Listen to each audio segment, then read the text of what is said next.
হৰেশ্বৰ ডেকাৰ মৃত্যু ঘটনাৰ বিস্ফোৰক তথ্য পোহৰলৈ আহিছে। কিন্নৰৰ হাতত মৃত্যু হোৱা নাছিল হৰেশ্বৰ ডেকাৰ।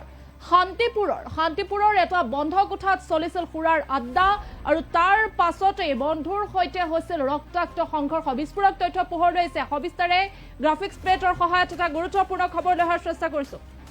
হৰেশ্বৰ ডেকাৰ মৃত্যু ঘটনাৰ বিস্ফোৰক তথ্য পোহৰলৈ আহিছে। কিন্নৰৰ আক্ৰমণত মৃত্যু হোৱা নাছিল হৰেশ্বৰ ডেকাৰ। শান্তিপুৰৰ এটা বন্ধ কোঠাত চলিছিল সুৰাৰ আড্ডা, তাৰ পাছতে হৈছে ৰক্তাক্ত সংঘৰ্ষ। কিন্নৰ নেহাক লগ কৰিবলৈ শান্তিপুৰলৈ আহিছিল হৰেশ্বৰ। নেহাৰ সংগীৰ কোঠাত সুৰাপান কৰিছিল আনোৱাৰ ৰাজাই। ঘৰৰ সন্মুখতে আনোৱাৰ হৰেশ্বৰৰ মাজত লাগে বাক বিতণ্ডা। সামান্য তৰ্কাতৰ্কিৰ পৰাই দুই পক্ষৰ মাজত মাৰপিটৰ দৰে ঘটনাৰ পৰিস্থিতিৰ সূচনা হৈছিল। ভৰলু থানাত 108/26 নম্বৰত গোচৰ ৰুজু হৈছে। হত্যাকাণ্ডৰ গোচৰ ৰুজু কৰা হৈছে। মূল অভিযুক্ত আনোৱাৰ সানোৱাৰ ৰাজাৰ পত্নীক ইতিমধ্যে আটক কৰিছে বুলি জানিব পৰা গৈছে। সানোৱাৰ নামৰ আন এজন অভিযুক্ত সম্প্ৰতি পলাতক অৱস্থাত আছে বুলি জানিব পৰা গৈছে। ধৃত ৰাজা আৰু পত্নীও পূৰ্বে গৈছিল জেললৈ। এক চাঞ্চল্যকৰ ঘটনা সংঘটিত হৈছিল গুৱাহাটী মহানগৰীত, যিটো ভূতনাথত এক ভয়ংকৰ হত্যাকাণ্ডৰ ঘটনা সংঘটিত হৈছিল।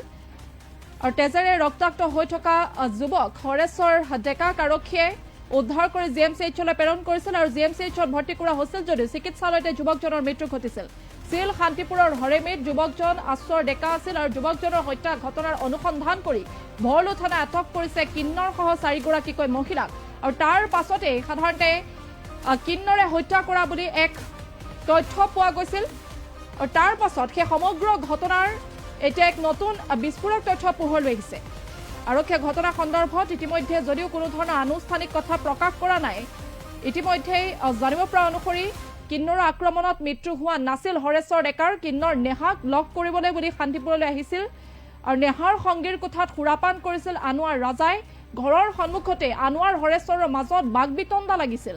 সামান্য তৰ্কাতৰ্কিৰ পৰা দুই পক্ষৰ মাজত ভয়ংকৰ মাৰপিট হৈছিল আৰু ভৰলু থানাত 108/26 নম্বৰত গোচৰ ৰুজু হৈছে। হত্যাকাণ্ডৰ গোচৰ ৰুজু কৰা হৈছে আৰু মূল অভিযুক্ত আনোৱাৰ সানোৱাৰ মনোৱাৰ ৰাজাৰ পত্নীক ইতিমধ্যে আটক কৰিছে বুলি জানিব পৰা গৈছে। সানোৱাৰ নামৰ আন এজন অভিযুক্ত সম্প্ৰতি পলাতক অৱস্থাত আছে। ধৃত ৰাজা আৰু পত্নী পূৰ্বেও গৈছিল জেললৈ।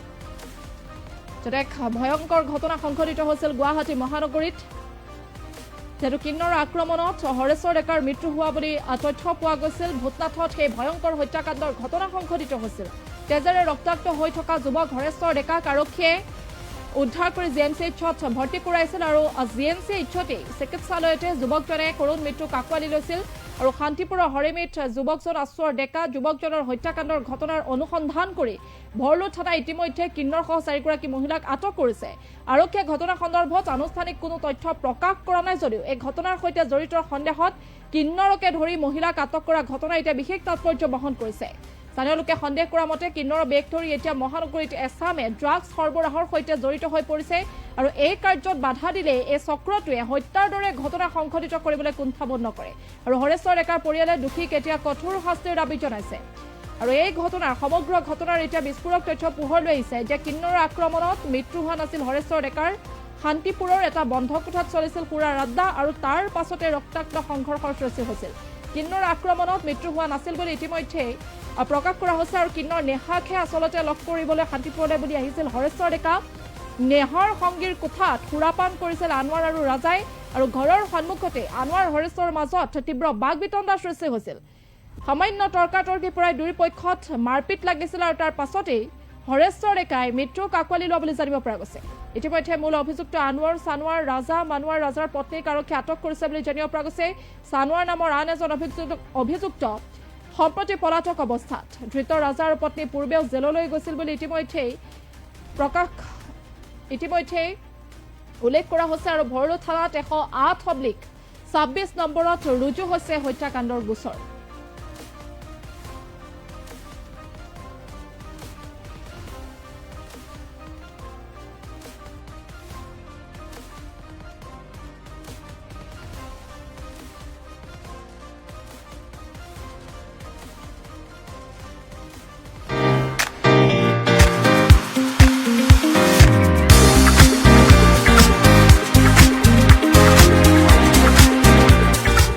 Flat for sale.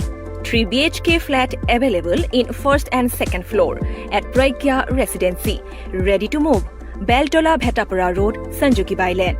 For enquiry, please contact 8822-431840 700-2464-789.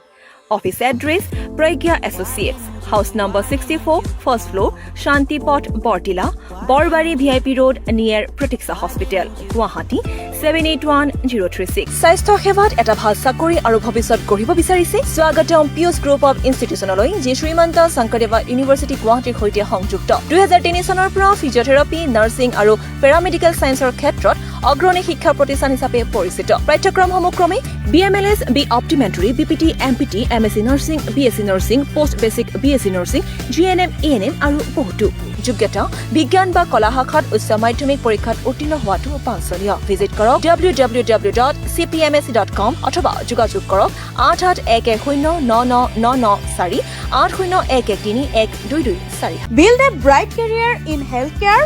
Are you looking for a strong career in healthcare sector? Welcome to Pius Groups of Institutions affiliated with Srimanta Sankardeva University of Health Sciences, Guwahati. Since 2003, we have been a trusted name in physiotherapy, nursing and paramedical education. We offer courses like BMLS, B Optometry, BPT, MPT, BSc Nursing, MSc Nursing, GNM and ANM. Eligibility: higher secondary pass in science or art stream. Visit www.cpmsc.com. Call 8811099994 or 8011312247. Pius Groups of Institutions.